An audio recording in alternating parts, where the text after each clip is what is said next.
All right, friend. So we'll jump in. We're not doing surface level beauty tips today. This is going to be a whole self, meaning your skin, style, your strength, your faith, all in one chat today. Because if you're anything like me, you've outgrown chasing trends and trying to look like everyone else or your past version of yourself. And so this is going to be a great beauty breakthrough plan for 2026. And it's going to start with you letting yourself be seen for who you are now and not who you were, not who the world thinks you should be or who you are or who you hope to be. Okay. And so by the time we're done today, you'll kind of walk away with a clear plan that makes your beauty feel like it actually fits again. And it's not just on your face or your skin and your clothes, your routines, your mindset, and your everyday life. We're going to fit it all in. And so this isn't about becoming someone new. This is about coming back to yourself and who you are in a stronger, more confident and sure of yourself kind of way. So, for any of you who are new here, I am Michelle, and I have spent the last several years letting go of the pressure to keep up with those trends, with the Joneses, chasing youth, or trying to meet anyone else's standards of beauty. And I don't use filters and those bags under my eyes that are from Thanksgiving when I post my photos. Those are real. And so that is the freedom that I now feel too. And so I want that for you. I've learned to embrace beauty by my own rules, in a way that feels good in my own skin and not someone else's. And so that's what I'm here to help you do too. Create that plan that actually fits you and who you are today. And if you want to take what we've talked about a little bit deeper, I have created a free worksheet to help you build this midlife beauty breakthrough plan. It is a step-by-step walkthrough of everything we're going to talk about today, and you can grab it inside the Facebook group. Just go ahead and head over to the files section, and that's where it will be. So we'll see you guys in there. So before we dive in, I want you to kind of think about this, because when was the last time that you truly felt beautiful? And I want you to stop and think about that, because that moment might be more than a memory, right? It could be a clue, and a clue about what makes you feel most like you or who you're becoming in this next season of your beauty season. And I call it your beauty season because when you think through the Esther story, right? She started out one way her entire life, had a trajectory in one direction, and then she went through preparation and beauty treatments and then stepped into her calling. And so that is why I do what I do here at Making Life Beautiful again. All right, so let's go ahead and start with what's under the surface. And that's your mindset. Because if we don't get clear or clear those things up, nothing else in this beauty plan is going to stick. Right? You'll keep second guessing who you are, your reflection, your clothes, your confidence. And I don't want that for you. So we're going to start with the foundation first.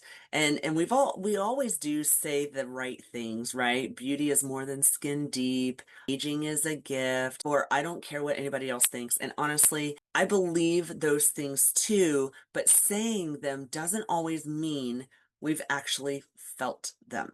Right. And so that's why it's important that we do address what might be the elephant in the room. But this segment is about giving yourself that permission to tell yourself the truth without guilt. And the block I see most often when I work with women is there's this subtle shame that we carry even when we know we shouldn't. We feel bad about missing how we used to look or about wanting to feel beautiful again, right? And then we go to cover up those mantras that sound empowered but aren't really rooted in real peace for where we're at. And so you've done a great job carrying that. You've said all the right things, but maybe deep down, you're tired, tired of pretending you've made peace with the changes, and maybe didn't even give yourself the space to grieve those changes. And it's time that we are honest with ourselves so that we can go through that process. Like, what part of yourself have you quietly grieved as you've aged? What version of beauty are you finally ready to claim as your own without apology, right? And so now I know we don't have time to sit down and do this together right now, but I built this into that worksheet for you. So I really want you to be able to carve out a few moments later today, if you can, to process through some of these questions because the answers will reveal something and help you move forward. So you're going to write down one thought you've been carrying about your beauty, especially the ones you've never said out loud. And then we're going to reframe it and rewrite it. And let me explain that you may not hear from other coaches, right? We're not jumping straight from, I hate the way I look. That's the most extreme to, I love every wrinkle, right? The reason why we don't jump straight from one to the other is because most of us aren't ready to believe that yet. Our brain will fight us. And so trying to force yourself to believe something that your heart doesn't yet agree with, that just creates more shame. And we're not doing that here at Making Life Beautiful Again. Instead, we start with a bridging truth, right? It's a neutral, honest thought that still moves you forward and helps you practice the truth you want to believe and is still too far away, maybe, but you're willing to take that first step. And so here's an example. Like an old thought might be, I just don't feel like myself anymore. I look in the mirror and barely recognize the woman staring back at me. I hear that a lot. So a bridging truth might be, I'm learning to reconnect with who I am today, and I'm allowed to change. And then that bridging thought may bring you to a place where a future truth or thought might be, I know who I am. I see her. I like who she's becoming. She's made in the image of Christ. It can't get more beautiful than that, right? So that's the direction we're trying to head. And can you think of a thought, though, you've been carrying about your appearance that you've never actually said out loud? Right? And I just said one this week. I said that I have fatty knees. So I'm always paying attention to other people's knees because I think, everyone's got more beautiful knees than I do, right? That's a thought that I never say out loud. It feels silly too. But maybe you've thought something quietly yourself and pushed it down. So just naming it, though, even to yourself, can be a first step in releasing it. And so my bridging thought has been, I love that my knees are so strong and can hold up my body and help me do the things that I want to do. I love that they're strong. I don't yet love what they look like. Okay. So that is the difference between your original current thought, a bridging thought, and then your future thought that you hope you will have.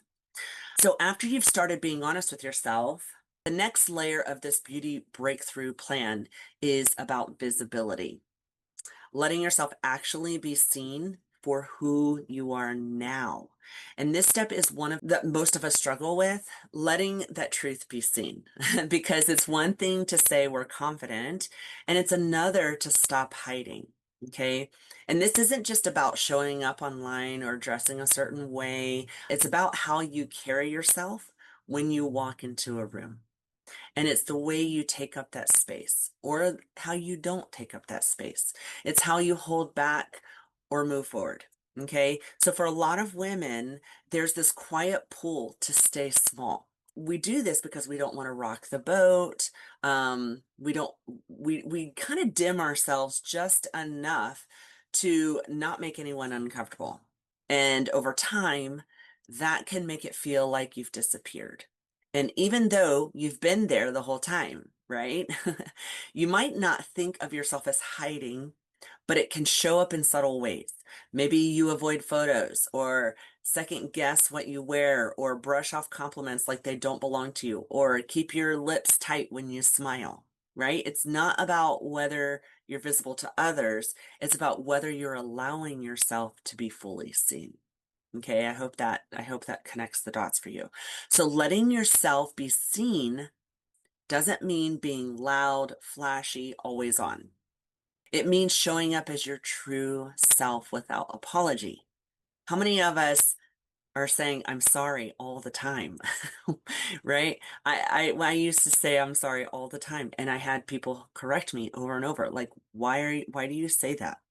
And so every time you do that, even in these small ways, you send a message.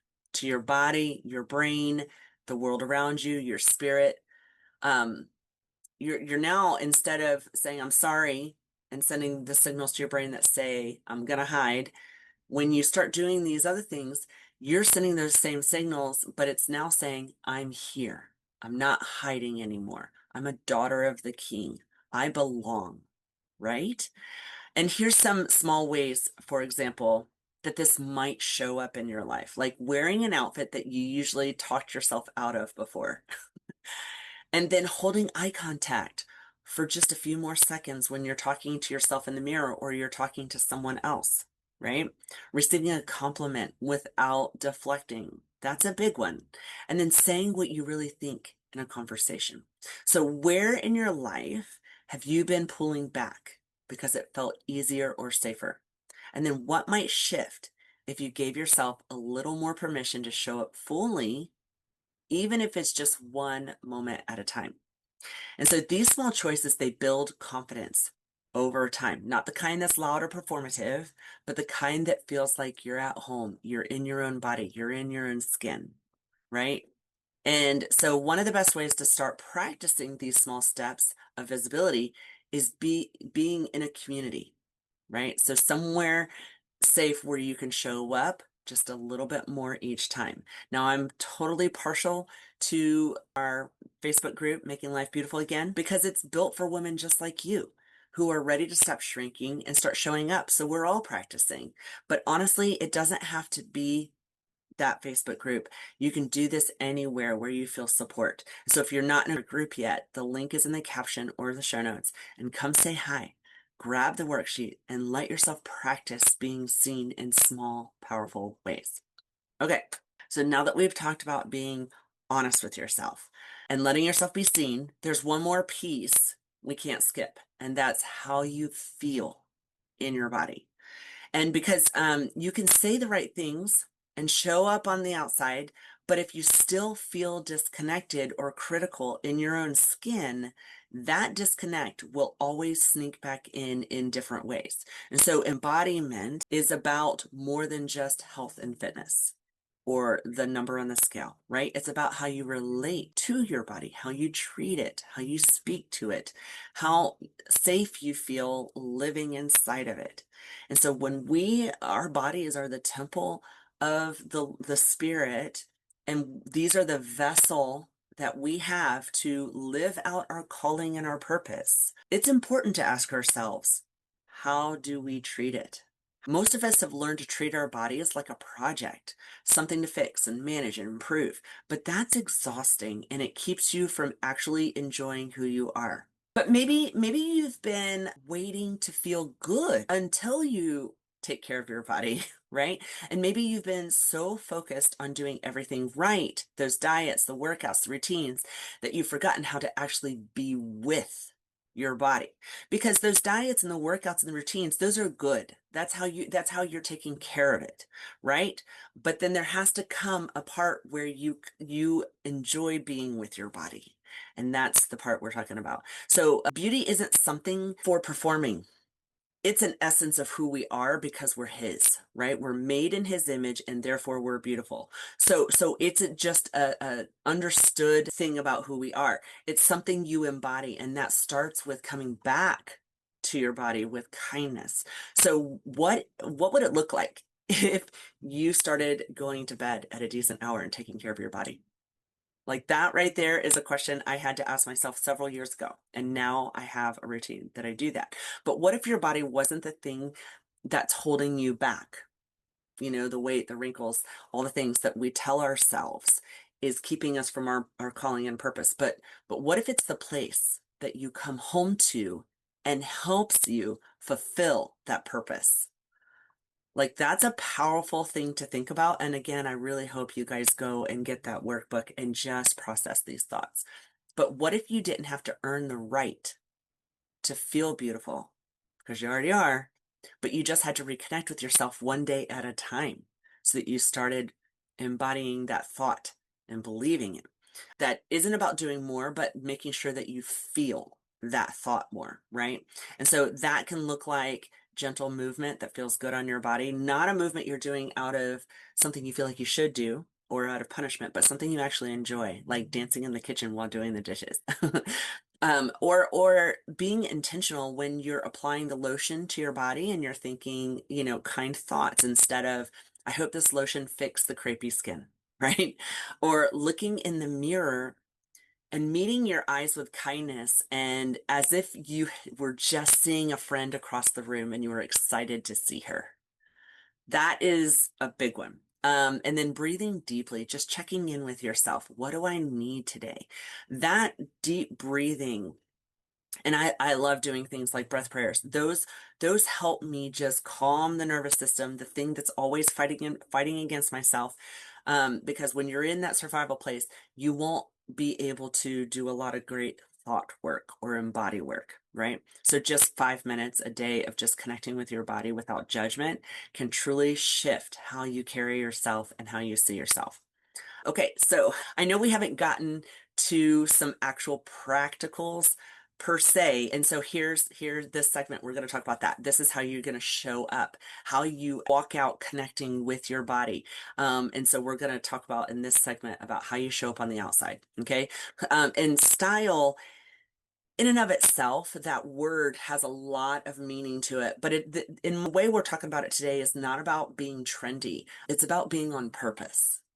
And your clothes shouldn't just cover your body, they should celebrate it. Okay. So when you start dressing for the woman you are right now, not a past version, not who you think you have to be, right, to become, but you create your own trend, one that fits your life, your energy, your spirit. Okay. You don't have to have it all figured out before you start. In fact, sometimes it's in that play and experimentation and practice when you're in the dressing room and trying something completely unexpected that you discover something you love about yourself. And so I often will just go shopping, not planning on buying a single thing, but just to go play and practice. And so you may want to try things like mixing two patterns. Do I like two patterns being mixed? What about wearing white in the winter, right? I grew up being told you don't wear white after a certain time of year. What about walking into a store and trying on that color that totally breaks all the fashion rules? Um, you don't have to buy it. You just have to try it on, right? You don't have to, but I hope that you will. Because I'll be honest, when I first started wearing bold colors, it freaked me out. It really wigged me out. I had been hiding in grays and neutrals for so long, but once I started standing out, something shifted. People started talking to me, right? I got noticed. Which, funny enough, that was my biggest complaint for years, that no one saw me, that I kept being passed over. And you'd think I would have loved the attention after I started wearing these bold colors, but it was so weird. It helped me realize I actually needed to find a balance because a balance between honoring my introverted self and allowing myself to be seen. Because that only came from trying things, from honesty and from play, right? And so in your worksheet, you'll get to name the season you're in and list a few things that you want to try on, not just clothes, but ideas, right? Energy. You may find that you actually have a bolder energy or a more calming energy that you want to honor and practice and be honest with. So ways of showing up that reflect who you are right now. And so we'll get into things like color matching and style in future episodes, but today it's about the foundation. I want to cover the foundation. It's about not about striving to become some new year, new you version of yourself. It's about getting honest about who you already are and letting that woman lead your beauty breakthrough in 2026. So let's zoom out for a second because today wasn't just about skin or style, obviously. It was about building a beauty breakthrough plan that actually fits your whole life and one that I hope you won't give up on when you move into the new year, right? One that starts with mindset, leads to visibility, moves through embodiment, and then shows up in how you dress and live on the outside. So you don't need a complete makeover. You just need a moment of honesty and spending time with yourself in mindset work. Giving yourself permission to move forward as you are. And if you're feeling like you want some one-on-one guidance in this area, if you're ready for a personal makeover, I'd love to walk you through that. You can just email me at michelle@michelledayrose.com to book a session, and together we'll customize that personal pathway for your beauty breakthrough. And so whether it's style, mindset, embodiment, or all of it, we'll bid it around you and your needs in this season. So next week, though, I'm really excited to share this with you. We're going to be going deeper on mindset work, especially if you've ever struggled to really see who you are beneath all these roles, the routines, or the life that just happens to you. I'll be joined by Susan Scholl, author of Hello You. Her story and message are so beautiful. They're a reminder of what it looks like to reconnect with a version of you that may have gotten buried under life. And so you won't want to miss it. But I do want to remind you before you go, your beauty breakthrough doesn't have to wait for a new year. Okay? You don't have to wait for a better body or someone else's permission. It can start today, right now, with the smallest shift in how you see yourself. So from there, we can build.